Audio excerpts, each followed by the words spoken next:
Okay, as promised, I wanted to show you guys the and I can't tell. Keep in mind that since these guns were imported, these post ban guns, um, that was only 1990 to 1993.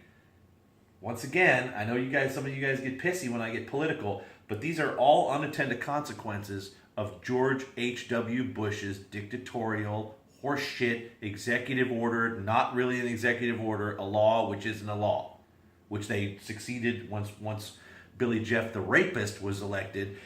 They succeeded in taking that law and twisting it into not just rifles and forcing him to cut off the threads and cut off the bayonet lugs, but all the barrels and receivers for those types of rifles too. That's why they've been able to change the law over the years, because it's not really a law. It's a dictatorial despotism writ large from the executive branch. Hopefully, as I speak today, this is January 10th, my son's birthday, January 10th, 2017. And in 10 days, God Emperor Trump shall ascend the throne. And I'm hoping against hope that we get some of our freaking gun rights back and our import rights back, because that's why the executive branch always attacks imports, because they have a lot more leeway over what you can import in the country than what you can domestically produce. That would have taken Congress, like they did in 1994 with the ill-fated, ineffective, completely worthless. Actually, it wasn't completely worthless.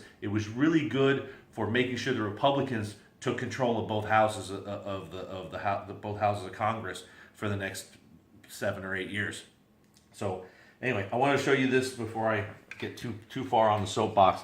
This, when the customer brought it here, this is the ugly ass handguards that were on it, which require no fitting whatsoever. This is the bottom, and this is the top. You see how narrow that little thing is there that goes into the trunnion area, and it had these big ugly screws that held the thing together, but they're shit. This is the buttstock, the horrible buttstock that was on it, and you saw a lot of these floating around after the 1989 import ban, as companies and importers fell all over themselves to modify the guns. We go in on the Daewoo Rifle Parts channel. We go in explicit and bare naked, full frontal detail about all the ramifications and rigmarole and machinations that had to be done to get these guns past customs and ATF after George H.W. Bush's executive dictates, and then handgun control threatened to sue the Clinton administration because they said that a thumbhole stock was close enough to a pistol grip. And so, of course, Billy Jeff the rapist, there wasn't any sexual assault to be had in the equation. So he rolled over pretty easily for handgun control, and then all the thumbhole guns disappeared. So anytime you see a thumbhole gun, it was imported between 1990 and 1993. And then 1993, I'll lock them guns. He decided that those weren't good enough for import either. So a couple other things I want to show you on this. This is a cast, round-edged pistol grip nut, or angled nut, which was originally on this rifle, but I didn't reuse it. I put a square European machined one on there, and that's the god-awful ATI stock. It's actually surprisingly heavy for what it is, for being one whole piece of glass-filled nylon. But I would throw it in the garbage.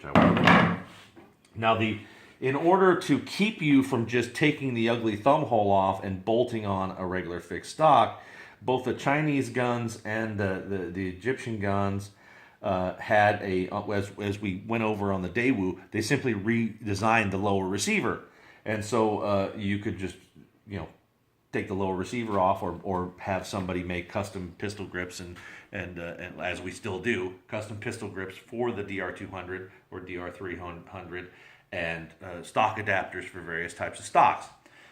With this, you're dealing with a sheet metal shell, not a forged receiver. So what they did was they cut the back. Some of the Chi-Com guns are cut at even a steeper angle, and some of them are cut with a radius. And so far, the only people we know that make stocks that fit those Chi-Com guns are Ironwood Designs over in San Jose, and we've rehabbed a lot of post-ban guns with those furniture sets. A couple other things I wanted to show you. This tab, oh, well, if you can see past the ugly paint, this tab is a typical Chi-Com selector stop. However, it's a 4-hole European type, which you see in some of these Egyptian guns, which only allows you to push the selector down.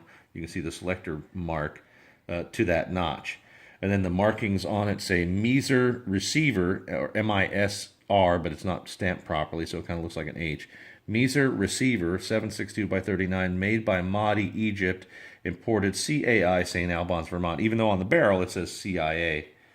And if you believe old internet rumor, the reason Century people know where all the surplus is because they're all a bunch of former spooks from the CIA. I hope that doesn't get me murdered in the middle of the night, but whatever. Anyway, this is the god-awful, ugly trunnion that came on this thing. It has an extra hole where it doesn't need a hole, and it's got this goofy plate welded to the back of it, which I'm not really sure what the point of the plate is because the ATI stock completely wrapped around it. So perhaps there was a different, at the time of import, perhaps there was a different rear stock on here, some thumb hole. I mean, on some of the Yugo guns, I've even seen these god-awful wood-grained, vacuum-formed two-piece shell thumbhole stock. So they were doing whatever they could to get the things out of customs bonded warehouse and then make them eligible for proper import. So that's it for now. I'll rant at you. I'll rant at you, folks, fine folks, and very indulgent viewers some other time. But yeah, I wanted to show you both the videos to this Chi-Gyptian unicorn gun, and hopefully Mr. Corey will take it out and be able to shoot it and have a good time with it. But thanks for watching. Appreciate it.